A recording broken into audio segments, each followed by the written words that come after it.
So then, after some time, Ajahn Chah started to, think about life and what he wanted to do in his life, and realized what he really wanted to do was to become a monk, not just the customary short period of 3 months, which most young Thai men would take on as a way of showing their gratitude to their parents for the way they've been brought up. The idea of becoming a monk and then sharing the merit with parents is a very strong part of Thai culture for so long, as you know.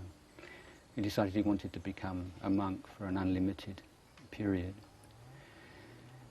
So he went back to the monastery, the local monastery, and then on the 26th of April in 1939 he became a monk.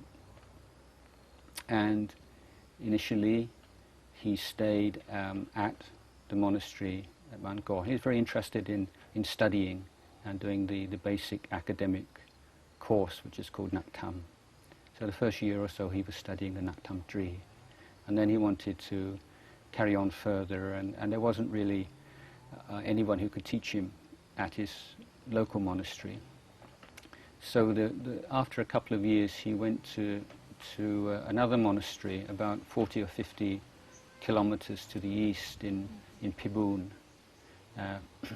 Wat Sun Sawan, and spent the Pansa, the rains retreat there, studying. That was like 1941. So there was a very difficult period because it was the Second World War. The Japanese were based in Thailand then, and there was, in fact, Ubon was, as you probably know, was bombed during the Second World War by the French. So it was wartime, and for monks that meant that the requisites, the cloth, the robes and food was very, very sparse, kind of difficult for monks as well, because the lay people themselves were struggling. And from there he, still looking for teachers and people who could help him in his academic studies, he went up to Kuang Nai, which is north of Ubon, and found a very good monastic school there and a good teacher, and spent some time there.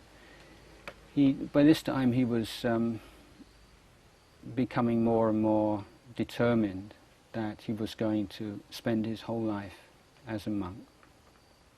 And he'd see his friends who would spend some time and then disrobe. You see, sometimes they'd be all prepared to disrobe, and they'd put their trousers on and so on and try them out in the monastery, and sort of all ready to go. And he'd think how stupid they were to give up the monk's life. But he said, I didn't dare say anything because I couldn't really be sure that how strong my own resolution was. Then something happened which really had a big effect on him, and that was the illness and death of his father.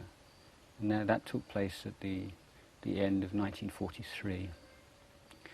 In fact, it was about the time for his exams, his monastic, but he gave those up and went to nurse his father for the last few weeks of his illness until he died. And of course, the death of a father for anyone is a major shock, and makes most people question their mortality and the meaning of their life, and more particularly for a monk, there's someone who's already spending a lot of time thinking about life and trying to develop good qualities in themselves. And this was when he really started to meditate.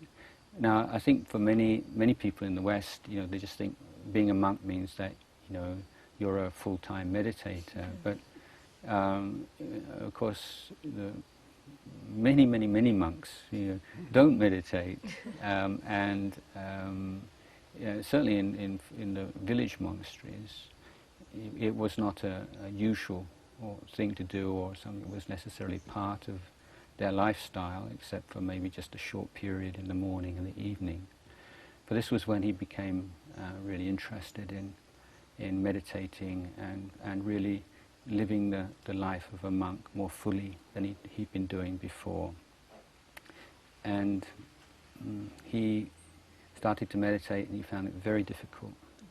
So that's something to remember. Even someone like Ajahn Chah started off and it was not easy. And he said a lot of it was food. He was really into food, and he'd be meditating, and he'd have visions of all these delicious foods, and sometimes he'd say it was like he could just feel all the saliva in his mouth, and so that was one of his major problems.